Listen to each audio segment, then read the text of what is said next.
नमस्कार मित्रों, बहुत बहुत स्वागत हो आपको अपना YouTube चैनल लर्निंग पॉइंट पर। मित्रों, आज के इस वीडियो में हम कक्षा 8वीं के संस्कृत रुचिरा भाग 3 का दूसरा पाठ विलस्य वाणी न कदापि में श्रुता, इस पाठ के संपूर्ण प्रश्न उत्तर को बहुत ही विस्तार से सीखने वाले हैं। तो फिर बिना समय गवाए चलिए डायरेक्ट प्रश्न को शुरू करते हैं।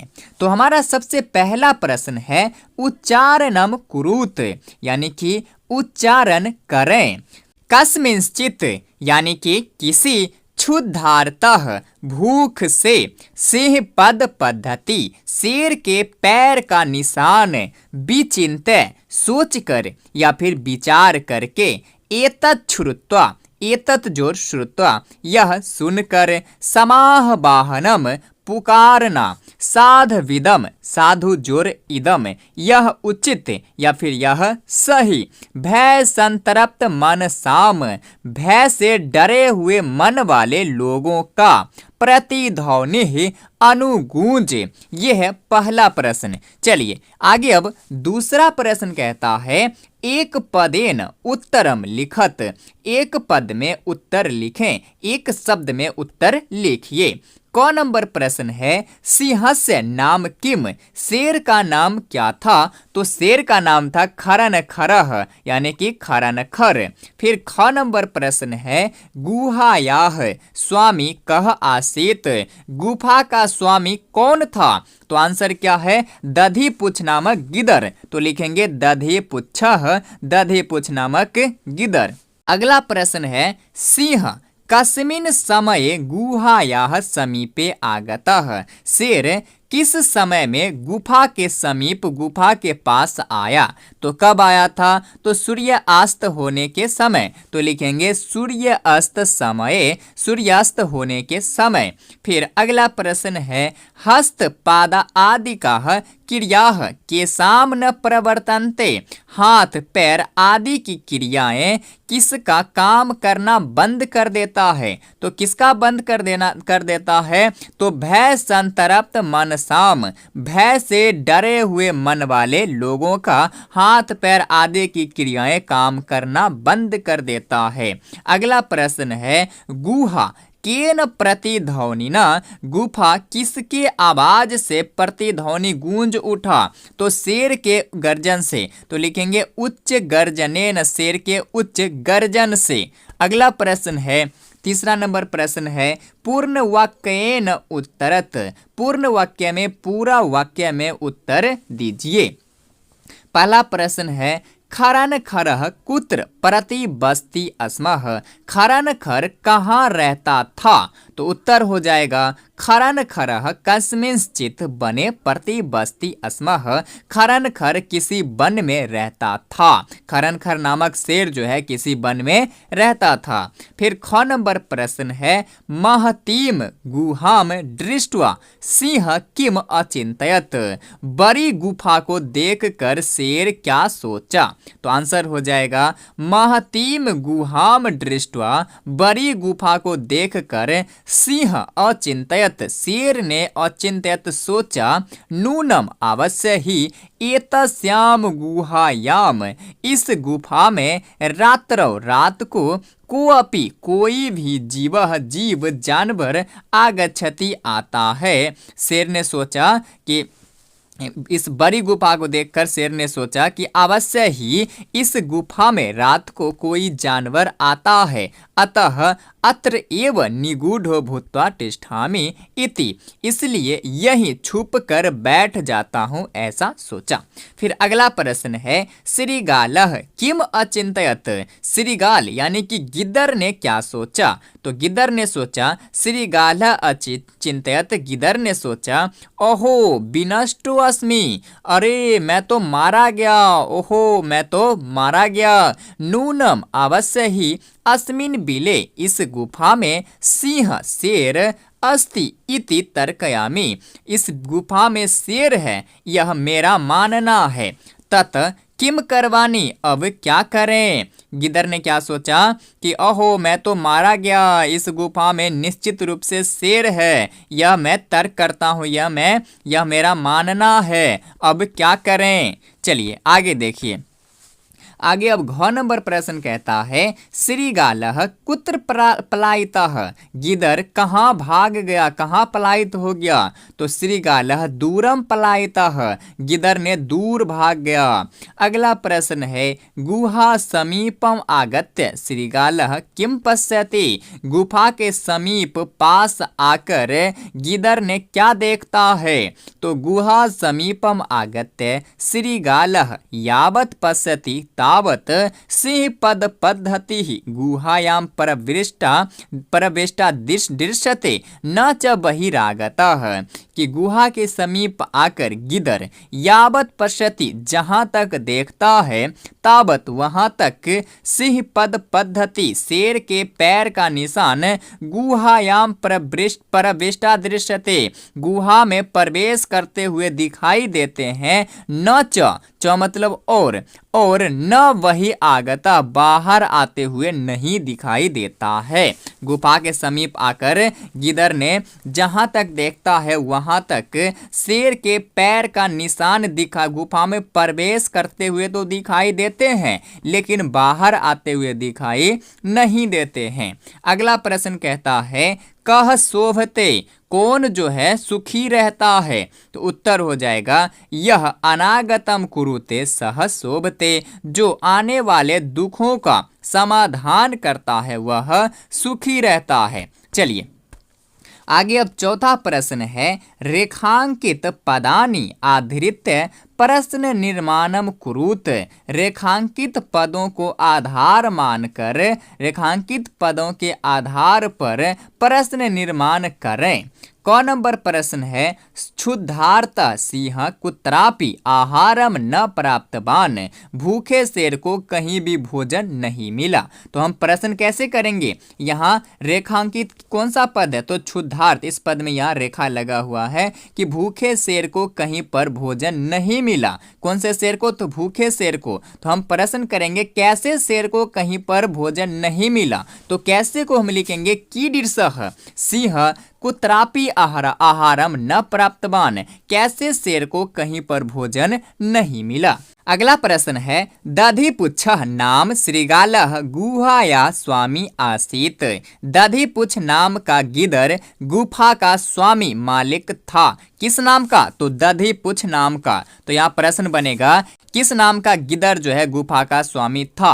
तो हम लिखेंगे किम नाम श्रीगालः गुहाया स्वामी आसीत, किस नाम का गिदर गुफा का स्वामी मालिक था। अगला कहता है ऐसा गुहा स्वामिनः सदा आह्वानम करोति, यह गुफा जो है स्वामी का सदैव हमेशा आह्वानम करती है, पुकारती है। किसको, तो स्वामी को। तो यहाँ प्रश्न बनेगा किसको, तो क्या लिखेंगे कस्य।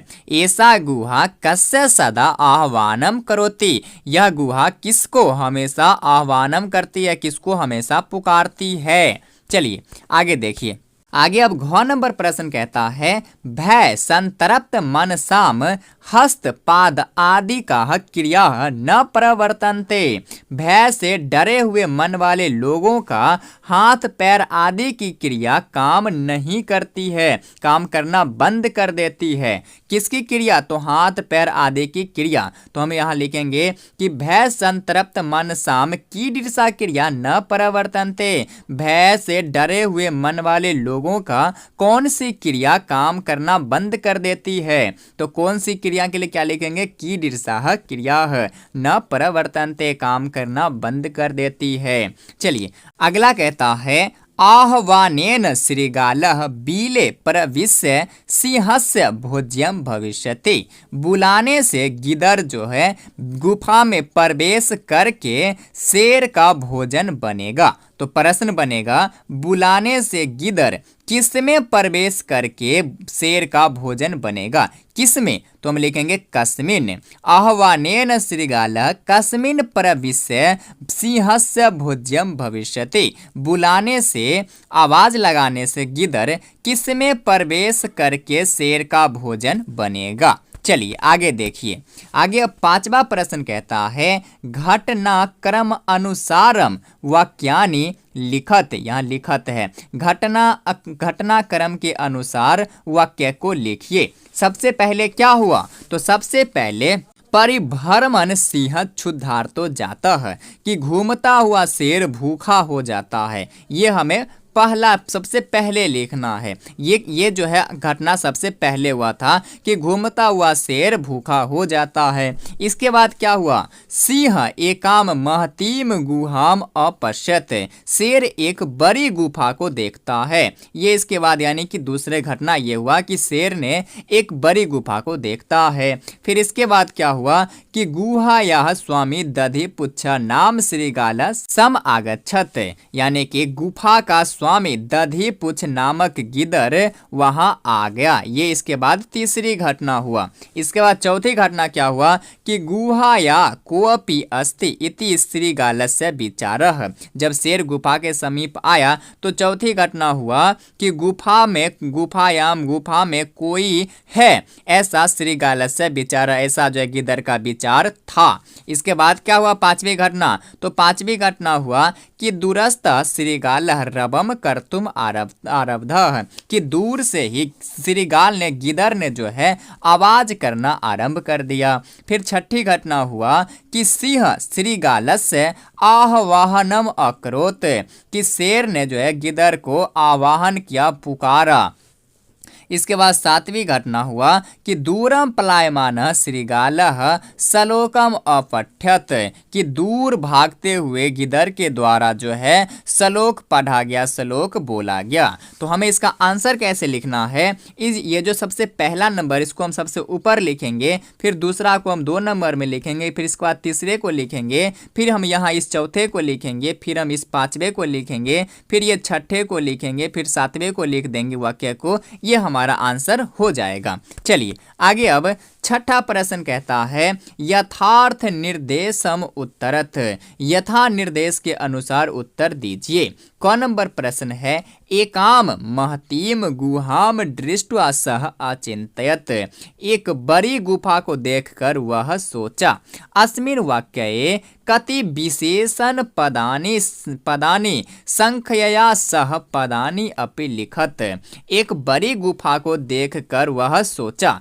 इस वाक्य में कितने विशेषण पद है, कितने विशेषण शब्द है। ये जो वाक्य है एक बड़ी गुफा को देखकर वह सोचा, इस वाक्य में कितने विशेषण पद है, संख्या है, वह लिखना है, और संख्या के साथ पद भी, शब्द को भी लिखना है। तो देखिए एकाम महतीम गुहाम दृष्ट्वा, गुहा ये क्या, गुफा, गुफा का विशेषण बता रहा है ये महती कि बड़ी गुफा है। गुफा कैसी है, बड़ी है। तो एक तो विशेषण ये महती हो गया, ये महती में एक विशेषण हो गया, और दूसरी विशेषण ये बड़ी गुफा तो है, पर बड़ी गुफा कितनी है, तो एक है, एक बड़ी गुफा। तो जो है ये एक भी एक क्या हो गया, विशेषण हो गया। इस प्रकार से कुल 2 विशेषण हो गया। गुहा का विशेषण महती हो गया और इस महती का विशेषण एक हो गया। तो हम लिखेंगे अस्मिन् वाक्ये, इस वाक्य में द्वे विशेषण पदे अस्ता, 2 विशेषण पद है। कौन कौन से हैं, तो एकाम और महतीम। चलिए ख नंबर प्रश्न कहता है तद अहम अस्य आह्वानम करोमि, तो मैं इसका आह्वान करता हूं, तो मैं इसे पुकारता हूं। अत्र अहम इति पदम कस्मै प्रयुक्तम, यहाँ जो है अहम यानी कि मैं, यह शब्द जो है किसके लिए प्रयोग किया गया है, तो तत् अहम अस्य आह्वानम करोमि, यह शेर कहता है कि तो मैं इसका आवाहन करता हूं, पुकारता हूं। कौन कहता है, शेर, यानी कि यहाँ पर अहम शब्द जो है शेर के लिए प्रयोग किया गया है। तो हम लिखेंगे सिंहाय, शेर के लिए, असमें यहाँ पर अहम शब्द शेर के लिए प्रयोग किया गया है। चलिए ग नंबर प्रश्न कहता है यदि त्वम माम न आहवसि अस्मिन् वाक्ये कर्तरि पदम किम, यदि तुम मुझे न पुकारती हो, इस वाक्य में कर्ता शब्द कौन सा है, तो कर्ता कौन है, यदि तुम मुझे नहीं पुकारते हो, पुकारने वाले तुम है, यदि तुम मुझे नहीं पुकारोगे, यानी कि इस वाक्य में तुम जो है कर्ता शब्द है।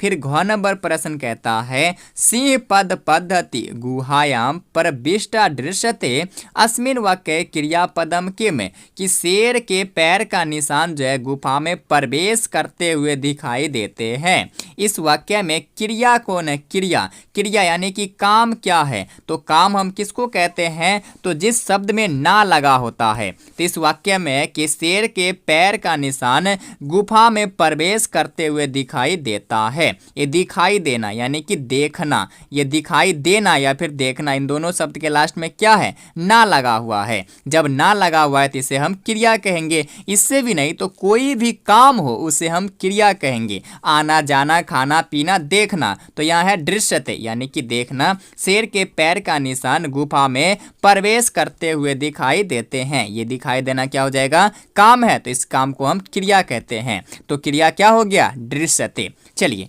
आगे कहता है बने अत्र, इस वन में या फिर यहाँ वन में संस्थस्य रहते रहते समागता जरा अस्मिन वाक्य अव्यय पदम किन किम, इस वाक्य में जो है अव्यय पद क्या है, इस वन में रहते रहते समागता जरा, जरा आ गया, जरा समागता बुढ़ापा आ गया।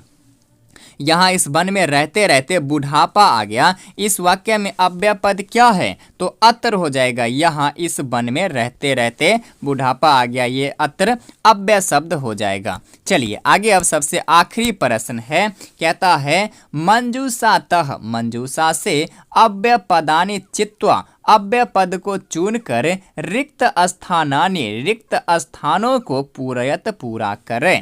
एकस्मिन् बने कश्चन व्याधः जालम विस्तीर्य दूरे स्थितः, एकस्मिन् बने एक वन में कोई व्याध शिकारी जाल विस्तीर्य, जाल को बिछाकर दूरे स्थित, दूर खड़ा हो गया।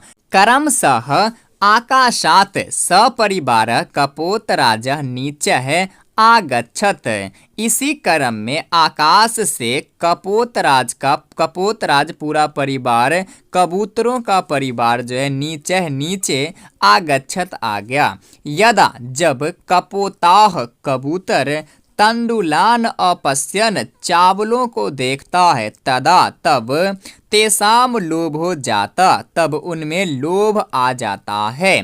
परंतु राजा सहमतः न आसीत, परंतु राजा यहाँ पर सहमत नहीं था। तस्य युक्ति आसीत, उनका कहना था, राजा का कहना था, कपोतराज के राजा का कहना था कि यदि बने कोपि मनुष्य नास्ति, यदि वन में कोई मनुष्य नहीं है, तरही तो कुतः कहाँ से, टंडुलान संभव, तो ये चावल आना कहाँ से संभव है। परंतु राजा के उपदेश को अस्वीक्रिय, स्वीकार न करके कपोताह कबूतर तंडुलान खाद तुम प्रवृत्ता, चावलों को खाने के लिए प्रवेश करता है, आगे बढ़ता है। जाले च निपतिता, और जाल में फंस जाता है। अतः उक्तम, इसलिए कहा गया, सहसा विदधितम न क्रियताम, किसी भी काम को जल्दी से अचानक नहीं करना चाहिए। तो मित्रों ये था हमारा आज का वीडियो विलस्यवाणी न कदापि में श्रुता, इस पाठ के संपूर्ण प्रश्न उत्तर। बाकी यदि इस पाठ से संबंधित कोई प्रश्न हो तो प्लीज आप उसे जरूर पूछिए, हम उसका जवाब जरूर देंगे। बाकी ये पाठ आपको कैसी लगी अपनी राय जरूर कमेंट करें, और यदि वीडियो अच्छी लगी हो तो प्लीज चैनल को सब्सक्राइब जरूर करें, ताकि ऐसे ही संस्कृत के प्रत्येक चैप्टर से संबंधित सभी वीडियो सबसे पहले आप तक पहुँचे। मिलता हूँ पुनः फिर नेक्स्ट वीडियो में, तब तक के लिए धन्यवाद।